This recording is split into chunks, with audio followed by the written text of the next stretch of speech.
ನಮಸ್ಕಾರ ಎಲ್ಲರಿಗೂ.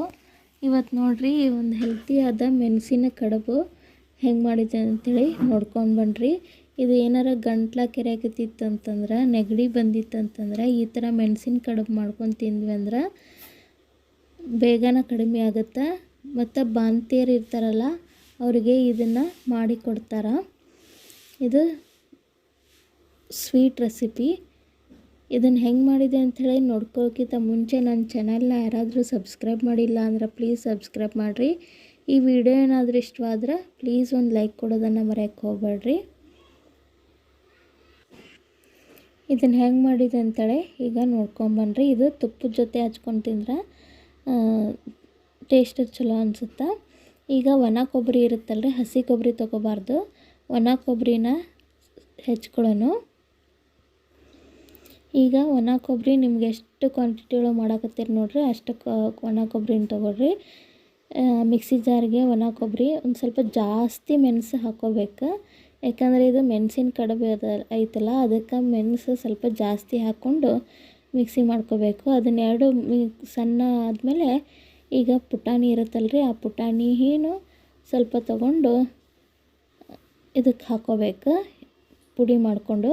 ಆಮೇಲೆ ನಿಮಗೆ ಎಷ್ಟು ಬೇಕಷ್ಟು ಬೆಲ್ಲನ ಹಾಕ್ಕೊಂಡು ಇದ್ರ ಜೊತೆ ಚೆಂದಂಗೆ ಮಿಕ್ಸ್ ಮಾಡ್ಕೊಂಬಿಡ್ಬೇಕು. ಈಗ ಗೋಧಿ ಹಿಟ್ಟು ಹೆಂಗೆ ಕಲಿಸ್ತೀವಲ್ರಿ ಅದೇ ರೀತಿ ಸ್ವಲ್ಪ ಗೋಧಿ ಹಿಟ್ಟಕ್ಕಿಂತ ಸ್ವಲ್ಪ ಗಟ್ಟಿಯಾಗಿ ನಾದ್ಕೋಬೇಕು ಹಿಟ್ಟು.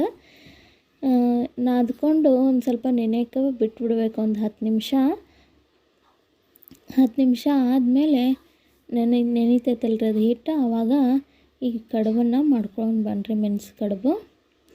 ಈಗ ಸಣ್ಣ ಸಣ್ಣ ಉಳ್ಳೆಗಳನ್ನು ಮಾಡ್ಕೋಬೇಕು. ಈಗ ಪುರಿ ಅದು ಮಾಡ್ತೀವಲ್ರಿ ಯಾವ ಎಷ್ಟು ಇದು ಮಾಡ್ಕೋತೀರಲ್ಲ ಉರುಳೆಗಳನ್ನು ಅಷ್ಟು ಸೈಜ್ಗೆ ಮಾಡ್ಕೋಬೇಕು.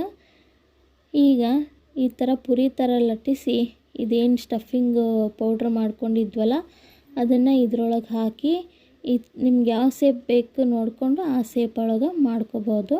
ನಾವು ಇವತ್ತು ಉಂಡೆ ಥರ ಮಾಡಿದ್ದೀವಿ. ಇದೇ ಥರನೇ ಎಲ್ಲನೂ ಒಂದೊಂದಾಗಿ ತುಂಬಿಕೊಂಡು ಇಟ್ಕೊಂಡ್ಬಿಡ್ಬೇಕು. ಇದು ಮೆಣಸಿನ ಕಡುಬು ನೋಡ್ರಿ, ಆರೋಗ್ಯಕ್ಕೂ ಭಾಳ ಒಳ್ಳೆಯದು.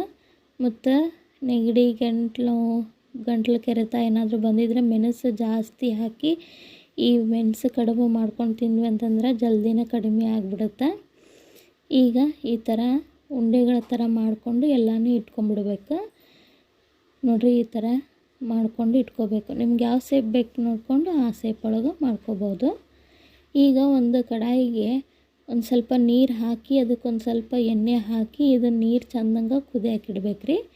ನೀರು ಚೆಂದಂಗೆ ಕುದೀತದಲ್ಲ ಆವಾಗ ಈ ಏನು ಮೆಣಸು ಕಡುಬು ಮಾಡ್ಕೊಂಡಿರ್ತೀವಲ್ರಿ ಅದು ಒಂದೊಂದಾಗಿ ಹಾಕ್ಕೋಬೇಕು. ಮೀಡಿಯಮ್ ಫ್ಲೋ ಒಳಗೆ ಇದನ್ನು ಚೆಂದಂಗೆ ನೀರೊಳಗೆ ಕುದಿಸ್ಕೊಂಡ್ಬಿಡ್ಬೇಕು. ಆವಾಗವಾಗ ತೆಗೆದು ಕೈ ಆಡಿಸ್ತಾನೆ ಇದ್ದರೆ ಉಂಡೆಗಳು ಒಡೆಯೋದಿಲ್ಲ ನೋಡಿರಿ. ಈಗ ಮೆಣಸು ಕಡುಬು ರೆಡಿ ಆದವು. ಇದು ಗ್ಯಾಸ್ ಆಫ್ ಮಾಡಾದಮೇಲೆ ಸ್ವಲ್ಪ ತಣ್ಣಗಾದಮೇಲೆ ಇವನ್ನ ತೆಗೆದು ಒಂದು ತಟ್ಟೆಗೆ ಹಾಕ್ಕೊಂಡು ತುಪ್ಪದ ಜೊತೆ ತಿಂದ್ರೆ ಸೂಪರಾಗಿರುತ್ತೆ ನೋಡಿರಿ. ಒಂದು ಸರಿ ಟ್ರೈ ಮಾಡಿರಿ ಮೆಣಸು ಕಡುಬು. ನಮಸ್ಕಾರ. ಇನ್ನೂ ಯಾರಾದರೂ ನನ್ನ ಚಾನಲ್ನ ಸಬ್ಸ್ಕ್ರೈಬ್ ಮಾಡಿಲ್ಲ ಅಂದರೆ ಪ್ಲೀಸ್ ಸಬ್ಸ್ಕ್ರೈಬ್ ಮಾಡಿರಿ. ನಮಸ್ಕಾರ.